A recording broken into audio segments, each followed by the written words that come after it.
Soar to success in your business with Army veteran and motivational leadership speaker Elizabeth McCormick. Up next on episode 134 of Veteran on the Move. Welcome to Veteran on the Move. If you're a veteran in transition, an entrepreneur wannabe, or someone still stuck in that job trying to escape, this podcast is dedicated to your success. And now, your host, Joe Crane. Have you checked out the Veteran on the Move YouTube channel? In addition to listening to any podcast episode, you can join our live stream.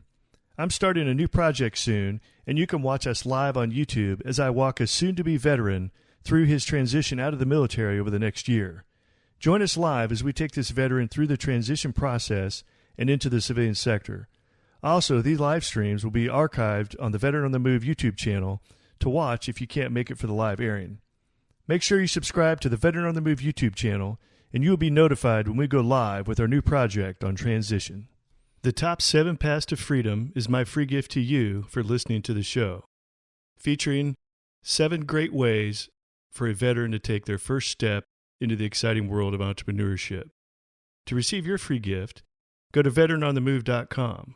Or if you're listening on a mobile device, you can text the word veteran to 38470.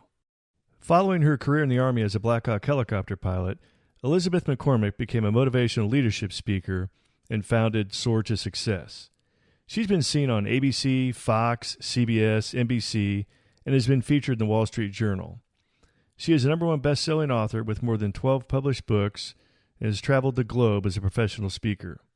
In 2011, Elizabeth was awarded the Congressional Veteran Commendation.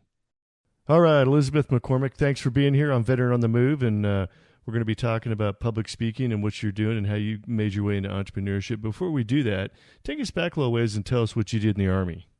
I had a really boring job in the Army. That would be, I was a Blackhawk helicopter pilot. So well, it sounds like we got something in common because I was a Cobra pilot in the Marine Corps, and I've been in the back of Blackhawks and escorted many of Blackhawks all over Iraq for a couple of years. Yeah. So, yeah, chopper pilots are cool. Rock on, Joe. I hear you. I hear you. So, but yeah, I flew command and control, VIPs. I flew the Secretary of Defense. And then for my last couple years flying, I flew military intelligence missions. Okay, and so what was your transition like out of the Army? I understand you actually ended up losing your flight status and got medically retired, unfortunately. Yeah, it was kind of a freak thing because it shouldn't have happened. I didn't receive proper medical care, and what was starting off as what I thought was a summer cold became an impacted, solidified sinus infection that went untreated for months. And by the time the flight doctor started treating it, it was antibiotic resistant and caused scar tissue damage in my inner ear and eustachian tube, requiring surgery, which the surgery did not fix. So I ended up losing my flight career out of it, which, as a pilot is a bad thing, as you know, Joe. Yeah.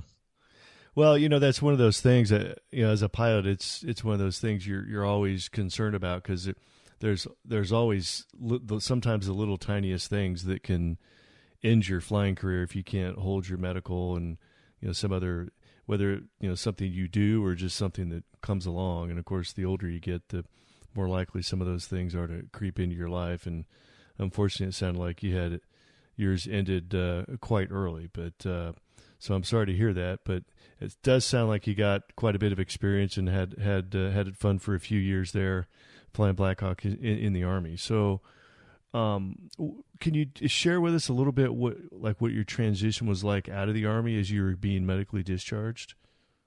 So at the time when I was getting out of the military, I was being medically retired, and I was also a single parent. And so for me, there was no other option but to get a job. I had to have a job. As soon as I got back in country from Germany, my ex-husband sued me for custody, and it was just everything that happened was pretty, everything was kind of dramatic and and on a point, and I was already in a highly emotional state, we'll say, from losing my flight status, as I'm sure you can imagine when you lose your whole career. Oh yeah. And but I was really fortunate because there was this new website called monster.com. Yeah, I think I've heard of it. Yeah, now it's like all over, right? But Yeah. back then it was brand new. And so I had put my resume on it and had job interviews lined up. And I was actually only home from Germany 3 days. And I had interviews lined up, nailed it, got the job. So this was all in May of 2001, which we were in that dot-com burst at that time, right before September 11th happened. And I got a job and kind of put my head down and just worked that job. And luckily my job, when I wasn't flying, I was doing logistics and S4 support. And actually, while I was on medical hold, I switched with the captain that was S4. He took my flight time in my spot, and I did his job in S4. And so during that time, I got a lot of experience that luckily for me was fairly easy to translate over into an inventory management position. Okay, and so and you understand you worked that job for quite a while, but eventually you moved on to a second job after that, right? So, and the importance of that, as far as transition is concerned, you did the most important thing in a transition is you ended up landing on your feet, and you landed on your feet almost right away. And so that's a vital step in the transition process. But once you landed, you kind of started looking around and you pivoted off of that. And tell us what happened after that. I really did. I worked in the 8 years I worked in corporate America. I worked in 3 different companies. The first company I was with about 5 years, worked my way up to the highest female management position that they had in that company, and then was headhunted to a second company. And then in that second company, I was there just under a year, and I realized some things weren't quite smelling right. And found out that they were hiring illegals and falsifying their documentation. And they reported to me. So back then we had INS. It was a little different government structure. But if we had been busted and they reported to me, I could have gone to jail. And that was just not an option. So yeah, one of those moral quandaries where if you become the whistleblower, they're probably going to fire you, and if you continue to play along, then you're subjecting yourself to legal action or being responsible legally. So not a real good spot to be in. So what happened? It was high risk either way. So I decided to utilize some vacation time and dental appointment time and interview and try to find something else to safely resign and just extract myself from the formula. And one day after I was interviewing during a dentist appointment, I came back into the office and all my stuff was packed up, and come to find out the company had called them for a reference. And they found out I was looking for something else. So they fired me on the spot, which wow, I had never been fired before. So I was kind of freaked. I mean, there's one thing to be medically discharged from the military, but, that was, at least I knew that was coming. It was, obviously the paperwork and the process is not fast, but to walk in and just be fired, I was kind of floored. And that was a Wednesday. I went back on that monster.com career builder, and I customized my resume and cover letters for I remember 9 different jobs I applied for, spent all night long just applying for jobs, freaked out. And on Friday, 2 of them called me for interviews. So there's awesome. another lesson is to customize and make sure that, it wasn't, nothing was dishonest. I just made sure that what they were looking for was highlighted properly on my resume. Right. You must be really good at that, because that's twice you've gone into monster.com and had interviews within a few days. Yeah. I think, and even now with what I do with speaking and everything, it's really kind of reading what they're looking for and putting yourself in their shoes and realizing, what solutions do you solve and how are you a best fit?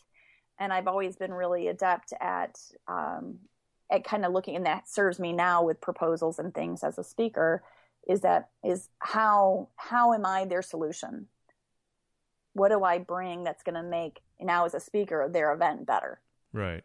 Looking at it from their perspective, what can you do for them? Well, what are they really looking for? Yeah. I mean, they have their description and it says all the right things, but what are they really looking for from there? And how can you mitigate their risk? Because as a meeting planner, bringing in a speaker, there's always a risk. What if they get here and they're not good? What if their video's only the best stuff and it's not otherwise? What if they say the wrong thing? What if they curse on stage? Oh, that's all. What if they give bad feedback? What if they're a pain in the butt to work with? What are the things you can do that just make them feel confident in making a decision with you? Right. So I got nailed one of those jobs. Well, the cool part of nailing one of those jobs, Joe, was that both of those jobs were only 5 miles from my house. And I had originally, the previous 2 jobs, been driving almost an hour to and from work. So wow, that's huge. Yeah, gas money, time. So I was all excited, and it also allowed me to get involved in the community. And it was at this point the community then found out I was a helicopter pilot. The newspaper did an article on me, and my phone started ringing off the hook. Will you come speak? Will you come speak for our youth group, our girls group, our Boy Scouts, our Girl Scouts, our church, our ladies, our senior citizens, the historical society? Wow. It was all over the place. And every time I spoke somewhere, I got 4 to 5 referrals to other places. And I was just like, oh, okay. And my husband, is like, well, maybe you got something here. And oh, no, I'm getting paid good at this point. The third corporate job was international contract negotiation, and I was well compensated and was doing pretty good. So I didn't even consider any kind of transition until about 2 years at that job. It was January 2009. The CEO came over from Sweden and comes in for a divisional meeting, 250 people in the room, puts up a PowerPoint. First PowerPoint, state of the economy, bad, January 2009. Slide 2, you're all laid off. Wow. Did anybody see that coming? Not really. God, that's crazy. Everything had been business as usual. There'd been a little bit more with the our like division leader had some closed door meetings, and he was from Sweden. So that was normal, where he'd be in his office with the door closed a lot. So, and on the phone with Sweden, where the headquarters were. So, we really did not see that coming. It was kind of blindsiding. Yeah. Now, unlike the last couple times you managed to transition and pull in interviews off monster.com, now the economy's tanked and no one's hiring. Well, and then so at the end of the meeting, they were handing out packets, and they came to me and were like, we want you to come in for a meeting after this. And they pulled me aside and said, we really need you to stay 6 months and negotiate us out of all those multi-million-dollar contracts you had negotiated us in. Oh, boy. Yeah, with no leverage, right? Yeah. So I'm like, ooh, okay. So, and if I stayed, I would get a very nice, not only the severance everyone was getting offered at that point, but an even better severance and bonus. Plus, I'd get paid for these 6 months. And, oh, by the way, we don't want you doing any of the international travel because we don't want to spend any extra money. So you need to do everything via Skype, or the clients fly here. So it became really easy for me to then, 5 minutes to work, 5 minutes from work, to then in the evenings and my downtime, start working on that entrepreneurial plan and job of what I wanted to do as a professional speaker. Except the problem was I had no idea what to do and how to start. Yeah. So I went back to research. So I called around to some of the booking agencies and got one, after multiple phone calls, finally got one that was willing to meet with me, and sat with a notepad and said, okay, what do I need for you to come after me? And, the big thing with the booking agencies and bureaus and things that with speakers is every speaker they talk to is trying to pitch them, and my story is unique and my story is different, and you need to rep me and book me with your clients. Mm-hmm. And the fact that I sat there and said, I know I'm not ready. I'm not asking you to book me now. I want to know what I need so that you come after me. And the woman sat back and said, no one's ever asked me that. Really? Mm-hmm. Wow. So that definitely made an impact. Yeah. And so she did. She told me the things I needed to have. And now there's lots of people out there speaking. There's lots out there. It's not an easy profession to be profitable in. So I would tell you, it took me 3 years before I turned a profit from that moment. So wow, it was not easy. And that was pretty much like full time. Full time, yeah. Okay. Yeah. So the Bureau, in fact, that same booking agency now reps me. And they, one of many, I'm with like 6 of them now. And they said that when I was at the 3-year point, I was where most speakers would be at the 5-year point. I had shaved so much off the learning curve that they thought I was further along. And how much of that had to do with your experience in the military, do you think? I think the part that helped me with the military was the fact that it wasn't necessarily military, but it was the pilot training and the way of taking complex systems, breaking them down into checklist items. Uh-huh. Okay, I'm going to do this, and then I would think it through. Okay, then I'm going to do this, and then I'm going to do this. Oh wait, if I do that and I don't have this piece done, and I backtrack back because the sequence wasn't right. Right. So it was all about creating that kind of checklist of the sequencing that made sense and I could build upon. And I did a lot of that mentally and went through all the if, thens, and this all the way through until it made sense. And I said, okay, that's the sequence I need to do. Okay. And so I wanted to point something out here as far as this whole entrepreneurship thing goes. I find it interesting and fascinating that you weren't even looking to become a public speaker. All of a sudden you got just getting involved in your community. All of a sudden people like hearing your story. Next thing you know, you're popular. People asking you to speak locally. You're getting referrals. One thing leads to another, and it's like, maybe I might be able to make a living at this. And sometimes, a lot of times, opportunity slaps people upside the head, and they don't even know it. It's just sitting right there in front of them, and they don't see it. But you happen to see it, and then you came up with a plan of action and jumped in and followed through. And granted, it wasn't easy, and it took several years, but you eventually made it there. So, good on you for recognizing that. And that's a great lesson in entrepreneurship. Sometimes you don't come up with an idea and then pursue it. Sometimes the idea is sitting right there. The opportunity is right there. You just have to recognize it.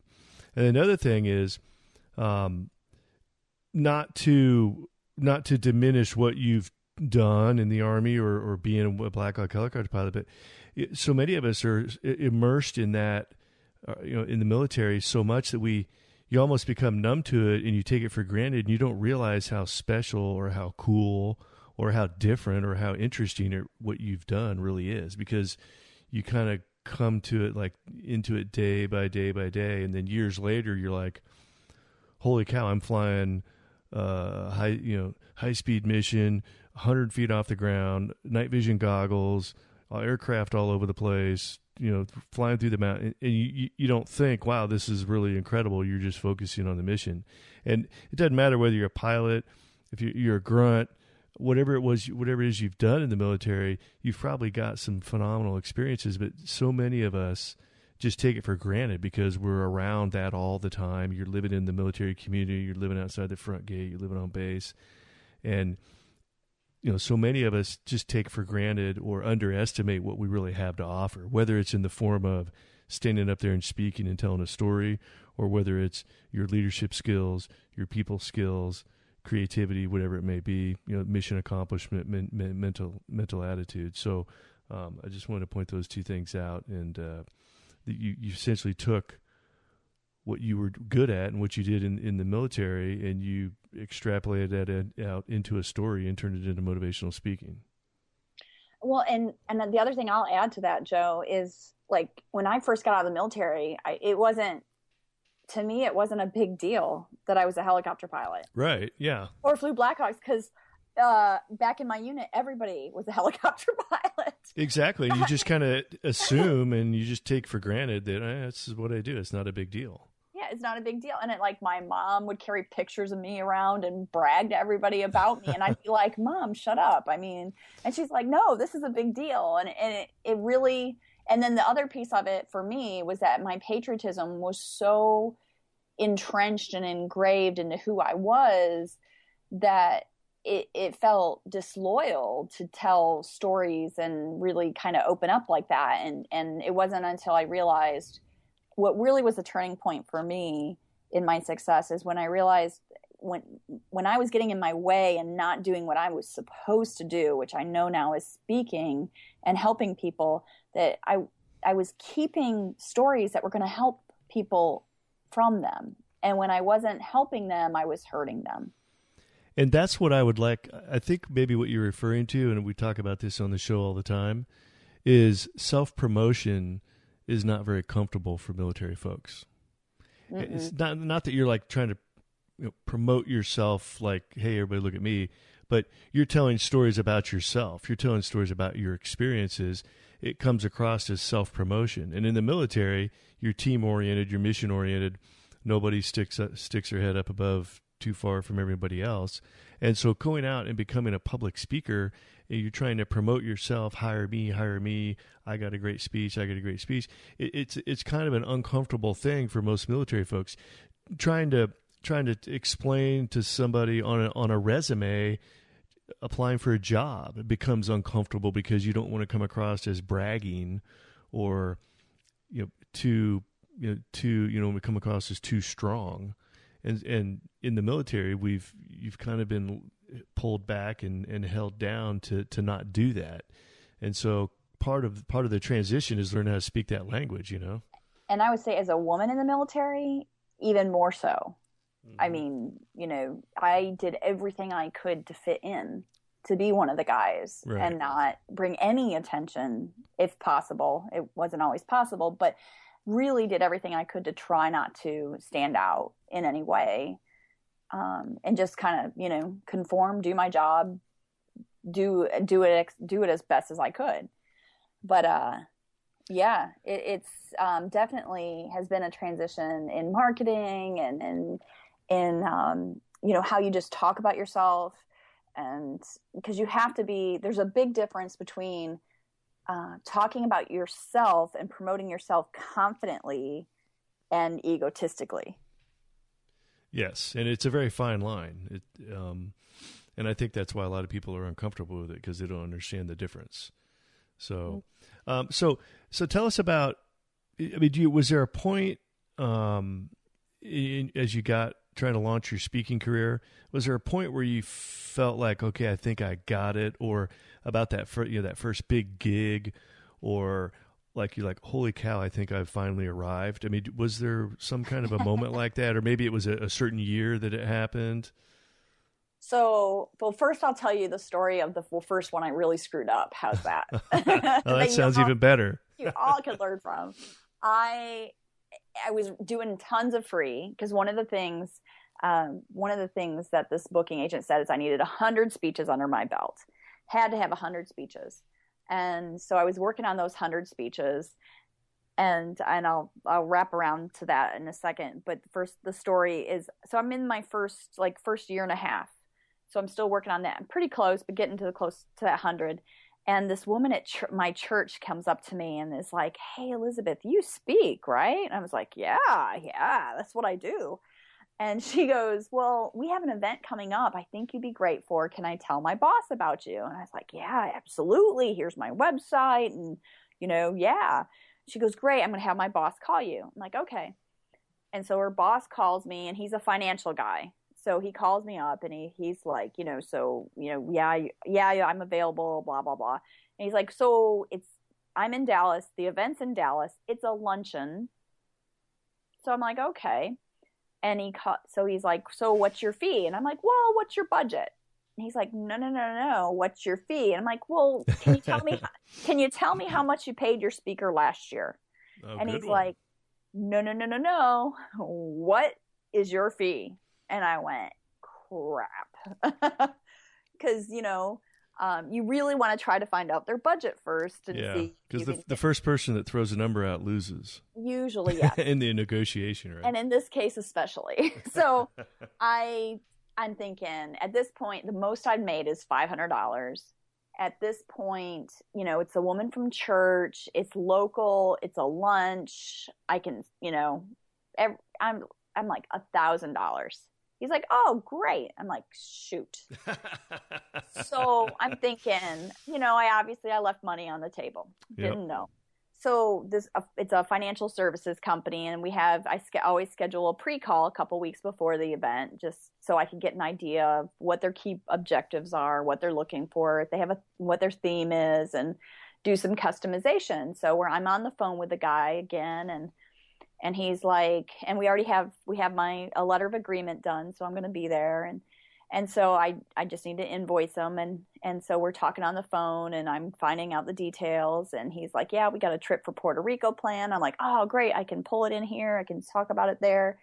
And we're just going through the details. And I'm like, yep, I can do that. Yep, no problem. Yep, we'll take care of it. Yep, I'll add that in. He's like, wow, you are so much easier to work with than the guy we paid $10,000 last year. That's a compliment, right? Yeah. And I just was like, I left $9,000 on the table. Wow. Well, but it was your second paid event, right? Yeah, it was my second, but still. Lessons learned. I could have gone there. Yeah. So, a couple things I learned from that is whatever number pops in your head, double it and be willing to negotiate then from there or not. Yeah. Double it and shut up. Just let them react, because it'll either be okay or it'll be that's a little high. Right. And then you handle it from there.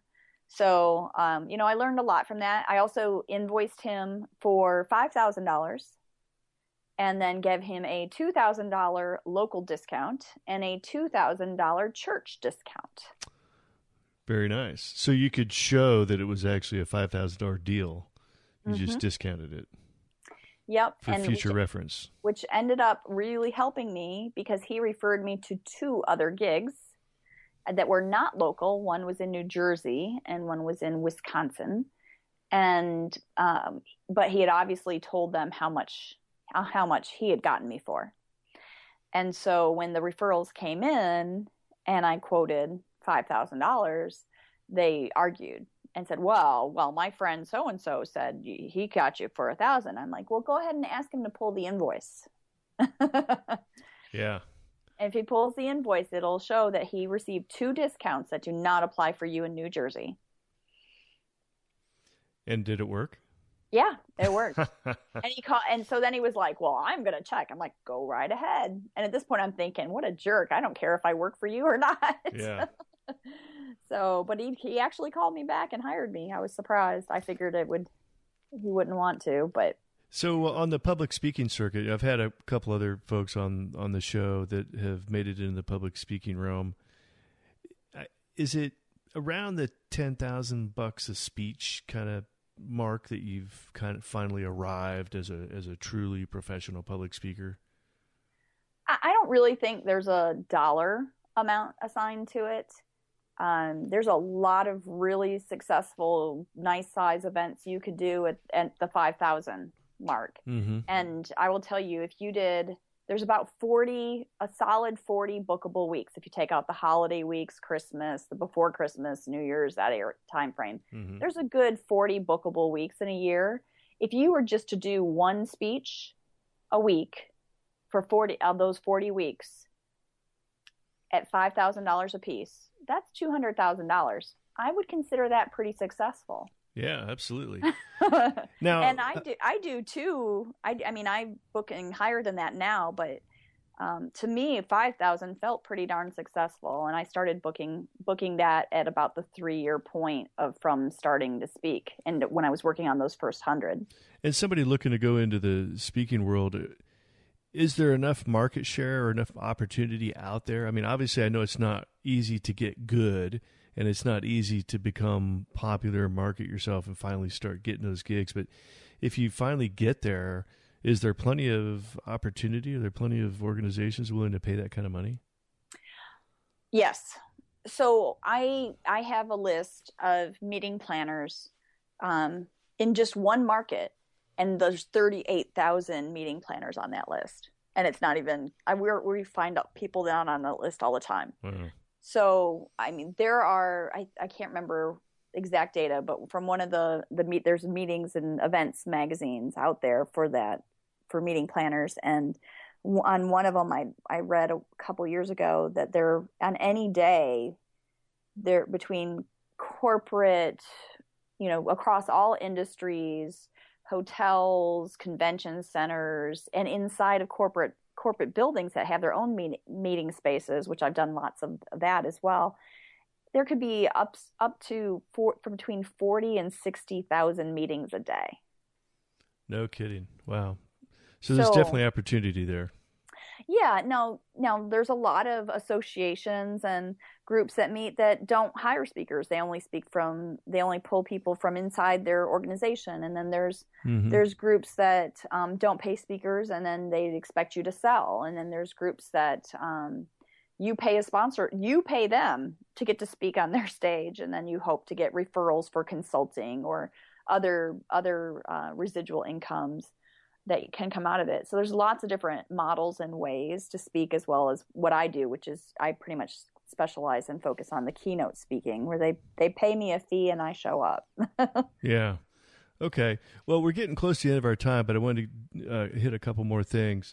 First of all, I want to give you a chance to give you a shout out and give you a chance to tell us what your website is if somebody wants to book you as a speaker, and if one of the listeners is still in the military or a veteran, and maybe they're looking to get started in speaking, maybe they could drop you a line. How would we find you and get a hold of you? It's really easy. pilotspeaker.com. Okay. I can remember that. That's an easy one, right? All right, that's great. Pilotspeaker.com. All right, and the final thing is, if now that you have arrived, well, okay. First of all, I wanted to ask. Let me ask you this: do you consider yourself unemployable now that you've become an entrepreneur? Oh my God, I'm so unemployable. I can't even. I love that. I cannot even imagine. So my husband has been with the same company for 32 years. He works for Texas Instruments. This is my keeper husband. I call him, by the way, my after military husband. Yeah. And so he's been with TI 32 years, and he's an hourly employee. And I just can't even, he has to be there at a certain time, and he can only take an hour for lunch. He can, it's like, but that's what he's always known, and that's the way he's always been. And I just, I can't even imagine. Now, don't get me wrong. I work 7 days a week, every single day. I'm doing, even when I'm traveling, I work really odd hours. I'm 2 a.m. I'm checking email. I've got 2 contracts I still need to do tonight and an article for a magazine. I am constantly working. And the joke that I always say is that, I work for myself, which means my boss is a bitch. Right. And there's another way I heard this a while back. I don't know who I could attribute it to, but I work 80 hours a week as an entrepreneur to avoid working 40 hours a week for somebody else. Oh, yeah. Yeah. So I work so much harder and so much longer because it's my money on the line. It's my reputation on the line. It's it's all on me. And when it's all on me. So everything I do becomes so critical and so important. Everything I delegate, what I get back in, your name's on everything. So it just, you really start looking at things in a different way when it's all on you instead of, well, I'm doing this work for a paycheck. Yeah. Okay. And finally, if you're speaking to that individual that's still in the military and they got a transition on the horizon, maybe they're going through the transition, maybe they've already gotten out. I'm not necessarily like where they've landed, but they're considering entrepreneurship. They want to start their own business, run their own show. What kind of advice would you have for them, for somebody that's in that situation? make sure no matter what you do, whether it's a speaking topic or a franchise that you're investing in or whatever it is that you do, that it meets a need. I can't tell you how many speakers I see that say, I'm going to speak about this. And I look at them and say, and who's going to buy it? Really? It doesn't do you any good to do something if it's not meeting a need in the marketplace, if it's not meeting a need for consumers or who your buyers are, and if it's not somewhat different. In fact, I have a little acronym I'll share really quickly, Joe, and that it needs to be one of the four, BBFD. It needs to be bigger than what someone else offers, or it needs to be better and a higher quality than what's out there, or it needs to be faster and taken to market faster than other companies or someone else is doing, or it needs to be different. And what's best is if you can do 2 of those or 3 of those, even better. But what can you do that's bigger, better, faster, different? What I did when I decided to speak is I sat down and watched all the video, looked at all the websites of all the other pilots, military or non, that were out on the speaking circuit. Not that there really is a circuit, there's really not, but out speaking, and I wrote down everything they said, military term-wise, main thematic elements, and I made sure I did everything different. Interesting. Anything they used, I didn't use. Wow.